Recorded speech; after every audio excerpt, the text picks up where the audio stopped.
Halo pemirsa GPR TV dari Sabang sampai Merauke, dari Miangas hingga Pulau Rote. Bertemu lagi bersama saya Bilqis Sabila dalam program Kominfo Newsroom.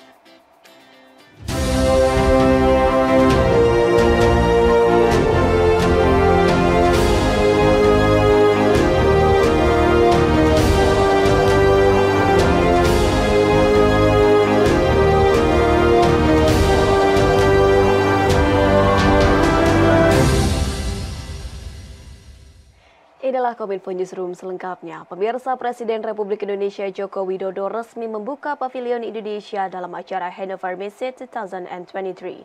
Pavilion tersebut mempunyai desain khusus mengikuti bentuk kapal tradisional Indonesia, yaitu kapal pinisi. Presiden Republik Indonesia Joko Widodo pada Senin 17 April 2023 resmi membuka Pavilion Indonesia pada pameran industri terbesar dunia Hannover Messe di Hannover, Jerman. Dalam pidatonya, Presiden Jokowi menegaskan bahwa Indonesia sangat terbuka untuk investasi dan kerjasama, termasuk dalam bidang industri dan ekonomi hijau. Pavilion Indonesia pada Hannover Messe 2023 ini didesain sesuai dengan bentuk kapal tradisional Indonesia yang dimaksud untuk menghadirkan semangat Indonesia dalam mengarungi tantangan masa depan.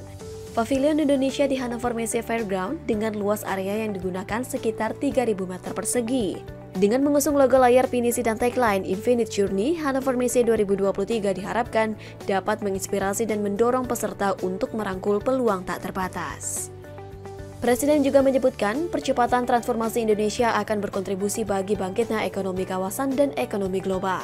Sebanyak 157 co-exhibitor akan berpartisipasi di Pavilion Indonesia yang terdiri dari pelaku usaha industri termasuk startup industri, asosiasi, kawasan industri, kawasan ekonomi khusus, dan lembaga pendidikan, serta dipamerkan juga konsep pengembangan ibu kota negara Nusantara yang mengusung konsep kota hijau. Percepatan transformasi industri Indonesia akan berkontribusi bagi bangkitnya ekonomi kawasan dan ekonomi global. Maka dengan spirit of infinite journey, let's sail together and accelerate industrial transformation for better world. Maka dengan ini, Pavilion Indonesia di Hannover Messe 2023 secara resmi saya buka. Terima kasih. Dalam gelaran Hannover Messe 2023, Indonesia berhasil menarik minat investor dari BASF, Eramet, dan Volkswagen melalui PowerCo. Menteri Investasi Bahlil Lahadalia menyatakan, 3 perusahaan tersebut akan melakukan investasi dalam pembangunan ekosistem baterai kendaraan listrik. Presiden Joko Widodo menggelar pertemuan bisnis dengan 3 pemimpin perusahaan Eropa di Hannover, Jerman di sela kunjungan kenegaraannya di negara itu.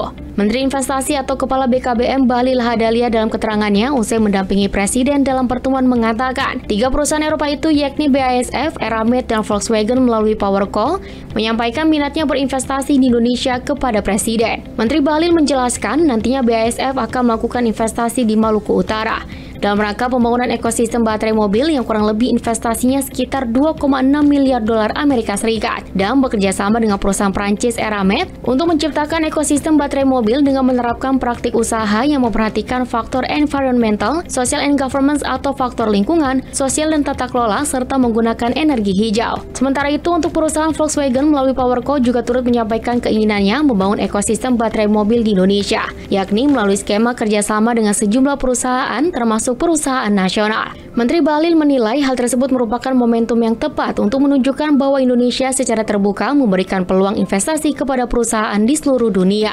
Kita akan rencanakan semua di tahun ini akan mulai berjalan.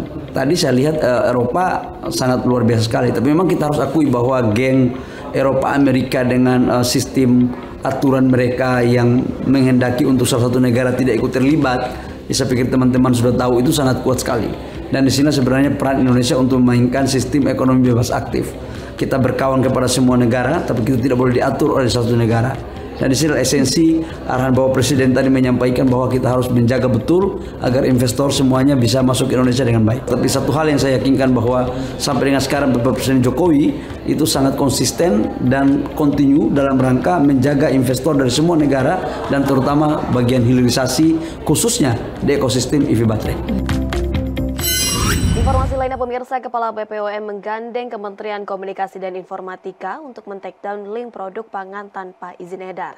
Kepala BPOM mengimbau kepada masyarakat agar lebih berhati-hati dalam membeli produk, terutama yang tidak memiliki izin edar dari BPOM.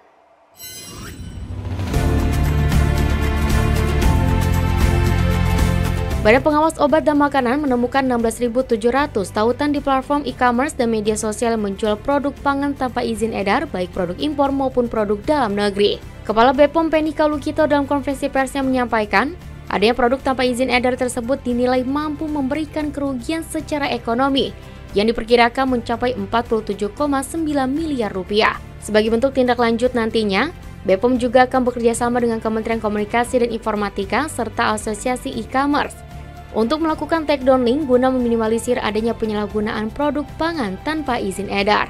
Penny juga mengimbau kepada masyarakat agar lebih jeli dalam membeli produk, terutama yang tidak memiliki izin edar dari BPOM mengingat banyaknya kasus gagal ginjal, penyakit hati, dan sebagainya yang dikaitkan dengan penggunaan tidak sesuai aturan dalam aturan obat-obatan dalam produk minuman maupun pangan yang beredar di seluruh daerah di Indonesia. Kembali lagi saya mengingatkan tadi ya, pastikan bahwa produk yang Bapak Ibu sekalian, masyarakat Indonesia beli adalah yang sudah mendapatkan izin edar dari Badan POM.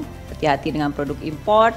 Tentunya kita harus bangga dengan buatan Indonesia ya, produk dalam negeri yang saya kira tidak kalah kualitas dan variasinya. Dan terutama juga tadi ya, memilih produk dengan informasi nilai gizi yang lengkap. Di dalamnya kita sudah ada aturan ya, untuk label harus mencantumkan informasi nilai gizi, kandungan gula, garam, lemak yang saya kira ke depan akan kita tingkatkan lagi ya, dari peraturan dikaitkan dengan label itu dengan informasi yang lebih detail dikaitkan dengan keamanannya ya, misalnya ada kandungan gula sekian, menunjukkan, kita tunjukkan apakah ini sudah aman atau tidak dikaitkan dengan standar kesehatan yang ada dengan memberikan signal dan warna-warna yang disebut dengan traffic light.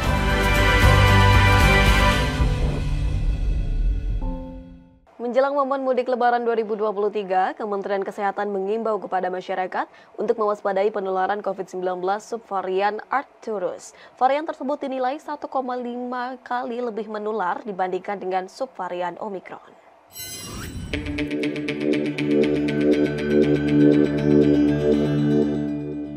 Kementerian Kesehatan melaporkan varian baru virus corona atau COVID-19 yakni Arcturus. Berdasarkan data Kementerian Kesehatan per tanggal 13 April 2023, sudah ada 2 kasus COVID-19 di Indonesia dengan subvarian Omicron XBB 116 atau disebut dengan varian Arcturus dari hasil pemeriksaan genome sequencing untuk semua kasus positif COVID-19. Menurut Direktur Jenderal Pencegahan dan Pengendalian Penyakit P2P Maksi Renrodonwu, varian Arcturus ini memiliki kemampuan penularan yang lebih tinggi dibandingkan varian corona yang sudah merebak sebelumnya. Adapun gejala varian Arcturus hampir sama dengan varian COVID-19 lainnya, yaitu demam, batuk, pilek, sakit kepala, nyeri otot, dan sakit tenggorokan. Masyarakat diimbau tidak panik dan tetap disiplin menggunakan masker, terlebih ketika melakukan perjalanan khususnya di fasilitas transportasi umum. Guna mengendalikan penyebaran virus corona penyebab COVID-19 beserta varian-variannya, Kementerian Kesehatan melakukan surveillance di pintu-pintu masuk ke wilayah Indonesia serta pintu masuk ke daerah tujuan mudik Lebaran. Serta sudah ada 49 laboratorium pemeriksaan genom untuk memastikan varian virus corona yang sedang menyebar. Pemirsa, usai jeda kami akan kembali dengan informasi strategi Kemenhub pastikan mudik 2023 aman dan nyaman. Tetaplah bersama kami di Kominfo Newsroom.